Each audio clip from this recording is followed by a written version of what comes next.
As a new player, should I focus on Void Relic or Story? I would say Story. If you want to kind of just change it up because you're getting bored of doing Story, then by all means, go ahead and do some Relic hunting. By all means, go ahead and clear your star chart. You can do all that side stuff. That's basically side quest at that point. I always recommend doing the Story just because you'll unlock a lot of things. So like the main like really important stuff that I would just like get off the bat is Deviri Paradox. That's super important.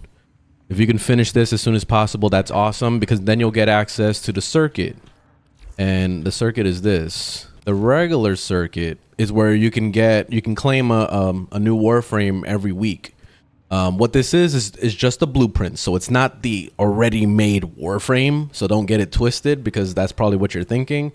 But it gives you the blueprints. That way it's easy for you to just kind of get the materials and then craft it, you know? So it's less of a grind than having to deal with, you know, fighting the same boss or getting your rep up for a certain faction just to be able to buy the blueprints from the vendor, or, you know, shit like that.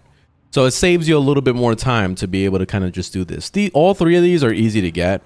You can just farm the bosses for these, but it gives you a leg up, so you don't have to farm the boss. You already have the blueprints, and then all you got to do is just get the materials. So that's great.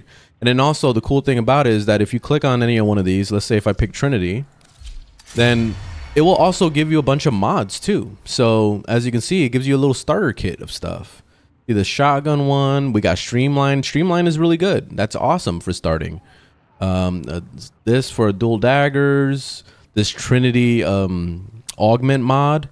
So that's awesome. Like, it's a little starter kit for you, and that's great. That's why I highly recommend Deviri. And then the second one that I would recommend, finishing up this second dream. This second dream is what unlocks your operator, and the operator is a big deal when it comes to buffs and just even extra gameplay that you get out of it. So the operator is fucking awesome. So yeah, that's awesome to unlock too. And then another major thing would be Angels of Zariman. But this is endgame. This is going into endgame when you're trying to get your Incarnon situation together. Like, as far as like, because Incarnons are considered one of the best weapons in the game right now. So Zariman is your gateway to all those Incarnons. The Deviri also works coincide with Zariman. As far as like, if you do Steel Path and you unlock Steel Path later on, you'll be able to do the Steel Path circuit on the Deviri, and that gives you Incarnons for your regular weapons. It could be like the Soma or Magistar, you know, stuff like that.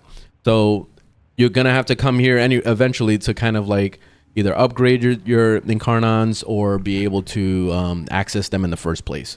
So yeah, Zariman is really important when it comes to endgame.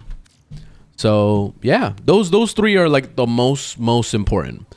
But as you're doing all these quests, you're going to end up having to do other things in between. So like, it's probably going to force you to do this Prelude War, the New War, going into Veilbreaker, and then going into War Within. And then you'll probably end up having to do Second Dream and all those things. So eventually it's going to lead to all that. That's why I say all the time that that story is really important.